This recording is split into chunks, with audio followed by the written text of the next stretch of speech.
교회는 제철에 나는 양식을 먹이지 않으므로 잠들어 있습니다. 임금이 자기 아들을 위하여 혼인잔치를 준비하고 종들을 보내어 초청하였습니다. 모든 것이 준비되었으니 혼인잔치에 오소서. 저는 다른 일이 더 중요하여 잔치에 갈 수 없으니 양해 바랍니다. 그들이 돌아보지도 않고 한 사람은 자기 밭으로 한 사람은 자기 사업하러 갔다. 혼인잔치는 준비되었으나 청한 사람들은 합당하지 않다고 하십니다. 마지막 세대가 이런 상황입니다. 하지만 네걸이 길에 나가서 다른 사람을 불러 채운 것으로 보아 초청을 거절한 사람 대신에 다른 누군가로 채워질 것입니다. 주님께서는 분명하게 그날을 예비하라고 지시하셨습니다. 그러나 목자의 음성에 귀를 기울이지 않습니다. 주님에 대해 알려고 하지 않습니다. 그들은 무엇에 관심을 가지고 있길래 이 중요한 일을 거절하는 것입니까? 이런 결정이 얼마나 큰 결과를 가져올지 알지 못하고 있습니다. 신자들은 모래 위에 무너질 집을 짓는다고 합니다. 현재 교회의 모습을 감안하면 실제로도 그렇습니다. 교회는 제철에 나는 양식으로 먹이지 않으므로 잠들어 있습니다. 종말의 때에 필요한 재림의 메시지로 양육하지 않습니다. 바알의 식탁에 앉아 먹고 마시는 즐거움에 빠져 있고 그것을 위해 땅에 더 쌓아 놓으려고 합니다. 그러나 빛과 어둠이 함께 할 수 없습니다. 어느 편에 설 것인지 입장을 분명히 정하고 모든 일에 주님을 우선하지 않으면 주님 편에 서는 것을 결정하기 어려울 것입니다.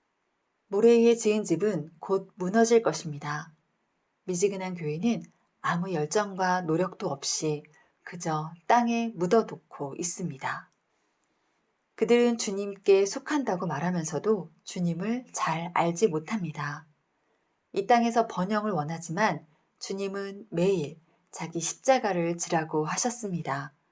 그러나 주님의 음성을 따라가는 것은 고사하고 그들의 죄조차 가볍게 여기고 있습니다.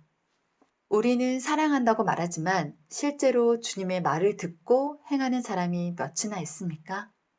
얼마나 많은 분들이 그렇게 하고 있습니까?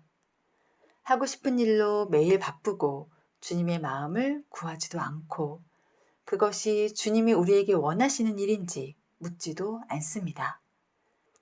그날을 준비하는 신자라면 주님 앞에 나가서 마음을 잠잠하게 하고 스스로 겸비하여야 합니다.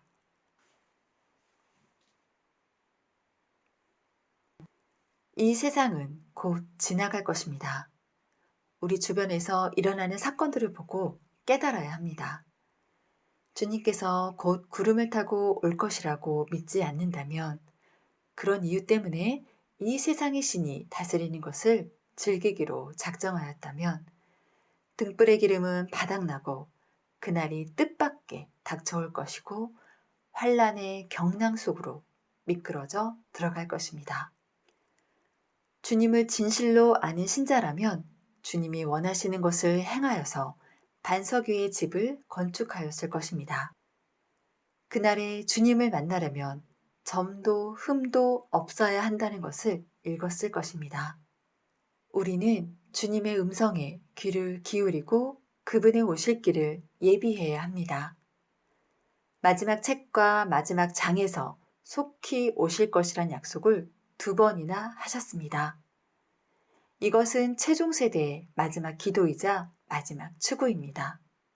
그날이 더디다고 생각하는 대신 더 정결하게 준비되어야 할 것입니다. 더 이상 지연되지 않을 것이다. 주님께서 다시 오실 시즌에 나는 양식을 부지런히 먹고 마시며 깨어 있어야 할 것입니다. 노아처럼 하나님의 은혜를 입게 하옵소서. 마라나타, Jesus come back soon.